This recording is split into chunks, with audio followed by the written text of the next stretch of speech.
morning to you laddies. My name is Jacksepticeye, and recently I've been playing a lot more Battlefield 3. I've been getting ready for Battlefield 4, and I thought, what better way to get ready for Battlefield 4 than to play more Battlefield 3? And more specifically, I've been playing a lot of Team Deathmatch. I'm here on Noshahr Canals because that seems to be the most popular match for Team Deathmatch. It's short to medium range, you get in a lot of gunfights really fast, and that's the main reason for playing Team Deathmatch. You get into all these really quick gunfights really fast all the time, and it builds up your muscle memory a lot faster than I think something like Conquest would or Rush would. They focus on other things like team play and capturing objectives and blowing up MCOMs, stuff like that, and Team Deathmatch is just basically, it's almost like a big free-for-all, just gunfight after gunfight after gunfight. You can see here, I am just absolutely wrecking guys with this MP7, and I've gotten a lot of kills already, I've gotten a lot of gunfights already, and it really is the best mode to build up your skills the fastest. I'm using the MP7, and the attachments I got on it are the Cobra sight, extended mags, and I got a laser pointer on there because when you have all those things together, you have enough ammo to take out a lot of guys. You have a good sight if you have to aim down it. The Cobra sight is my favorite sight in the entire game. It lets you move fast when you're ADSing, and you can just see really clearly when you're using that sight. The laser sight is the most important part because that allows you to hip fire when guys are close enough, and you basically have no bullet spread when you have a laser sight on this thing. It will hip fire almost the exact same as when you're aiming down iron sights, and it's an absolute monster for taking guys out at short to medium range. When you get in close to guys and you don't even have to aim down sights and you just spray when guys get near you, 9 times out of 10 you're going to win that gunfight just because of how fast this gun fires. It absolutely tears through anybody at close range. And one of the detriments of it when you use the gun first is that it doesn't have enough ammo. You usually have a lot of guys, and you're able to take them all out if you just had enough ammo for it. So that's why the extended mags really come in handy, and it lets you go for longer periods of time before having to reload. And let's talk about that reload for a second. This is another reason why I really like this gun. The reload on this gun is extremely fast no matter when you use it. If you run out of all your bullets or when you use 2 bullets, it's still going to be really quick, and one of the fastest reloads in the game. As if you couldn't tell already, I'm playing as the Assault class, and the reason for this is to have medkits first of all, and also defibs. Medkits are really good for this map and this mode because you are going to get sprayed by a lot of guys. There's a lot of dudes running around, you're even going to get hit by accident a lot of the time. So it's good to have a medkit on you to heal yourself whenever you need it, so you're at optimum health whenever you're going into all these gunfights.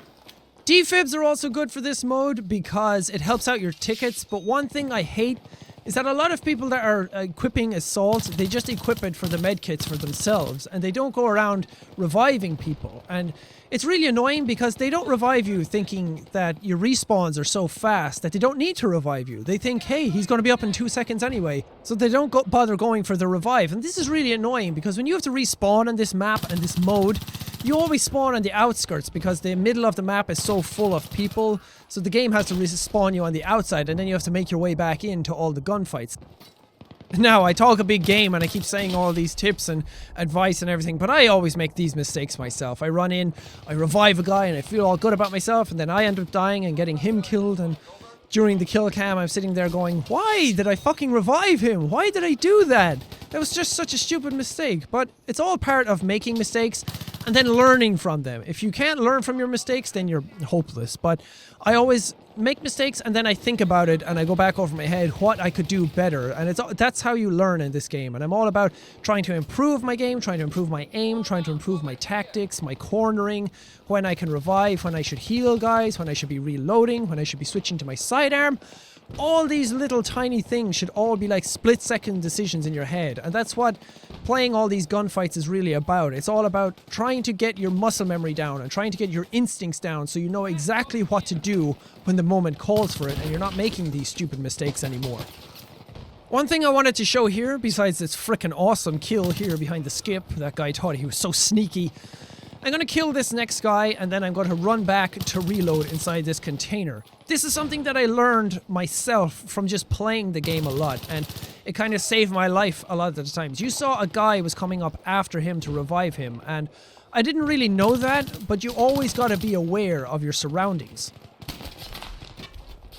Now, of course, there are going to be times when you get greedy for kills. And all this thinking, all these tips and tricks and everything is just going to go out the window. That's kind of what I do coming up next. And I'm just going to let the clip play so you guys can see how crazy shit can get. And I have no idea how it keeps going for so long, but just watch.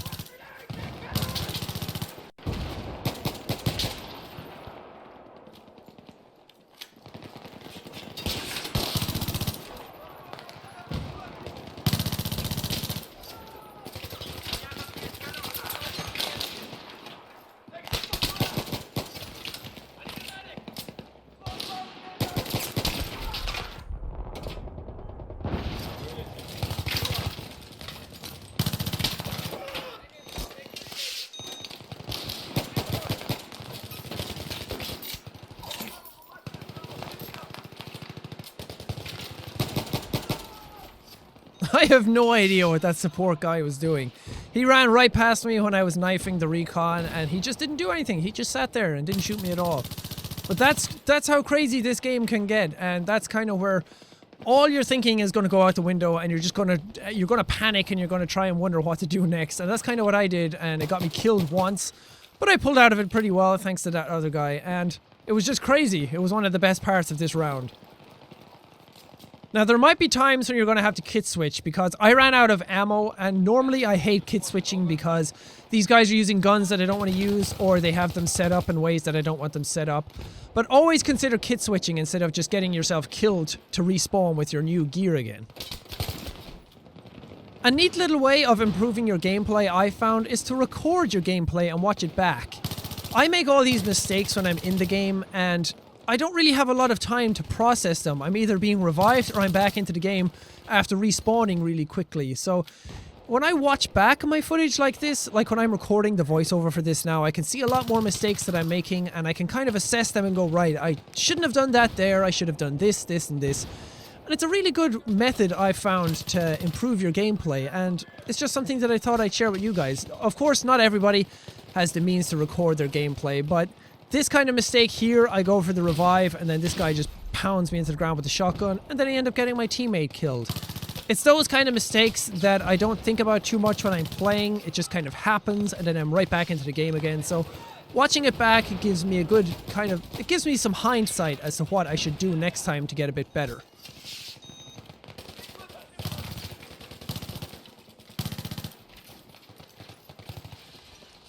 And that's basically it for this video, guys. I was recording all my footage before to try and look back and see all the mistakes I was making, and I decided to share this round with you guys because it went really well for me. I did the best in the round, and it was one of the better rounds of TDM that I've ever played, and one of the better rounds of Battlefield that I've ever played. And I really can't wait for Battlefield 4 to come out. I'm so super hyped for that game. I'm going to cover a lot of footage on that, a lot of rounds, a lot of gameplay. I might even do some of the campaigns, so this is also kind of ease you guys, my subscribers, and anyone who's new to the channel, trying to ease you guys into what's coming next. But thank you guys so much for watching this video. Click the annotations at the end for more stuff that Jacksepticeye has done, and punch that like button in its can't wait for Battlefield 4 face. But thank you guys, and I will see all you dudes in the next video! You have been promoted! Boss, what an animal. I'm such the best at this game. Didn't even know I could be promoted anymore. It's a high level. Ouch! That hurt all of my ass! You took like a lot of my ass off with that shot. Ow! Ow! It's an ointment. It's a band-aid. Can't come this way.